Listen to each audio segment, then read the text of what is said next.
এ মনিরা তোমরা সাঁতার কেটে কেটে খেলো।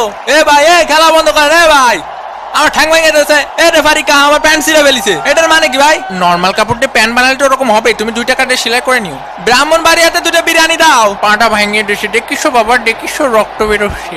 এ রেফারিকা এদিকে আসেন এদিকে আসেন। ব্রাজিলের ফাজিল গুলো কি সব খেলা পাইছে না? ওই যে ওরে যে লাথি মারলো, লাথি মারে যে রক্ত বেরোচ্ছে, এখন ওরে ব্যান্ডেজ কিনে দেবে কেটা? ওরে মারে ওরে মারে ওরে মারে ওরে শেষ আমার জীবন।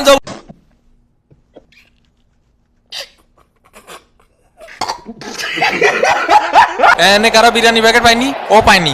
শোনো তোমরা আছে ব্যবহার করবা কিরকম জানো? তোমরা আছে ধরো যে মেলায় হারায় যাও 2 ভাই, ঠিক আছে? 2 ভাইয়ের মধ্যে ব্যবহার করবা। কেউ কখনো বিরিয়ানি পাবা, কেউ কখনো বিরিয়ানি পাবা না। কিন্তু বিরিয়ানি কি সব নাকি? কোপা আমেরিকা খাতি হবে, ঠিক আছে? ও মোর কোদা এরই সাথে সাথে বোতমরদের খেলা শেষ। আর্জেন্টিনা 1 আর ব্রাজিল ডাব্বা। দ্বিতীয় অর্ধের খেলা নিয়ে আমরা আবার ফিরলাম মাঠে। সুন্দর করে আলতো সোয়াইটাকে সীমানার বাইরে পাঠিয়ে দিলেন 4 রান। ওভারের পরের বল লিওনেল মেসি বল নিয়ে গিয়ে চলেছেন, দিল হাই ভোল্টেজের ধাক্কা। এই শট কিন্তু না,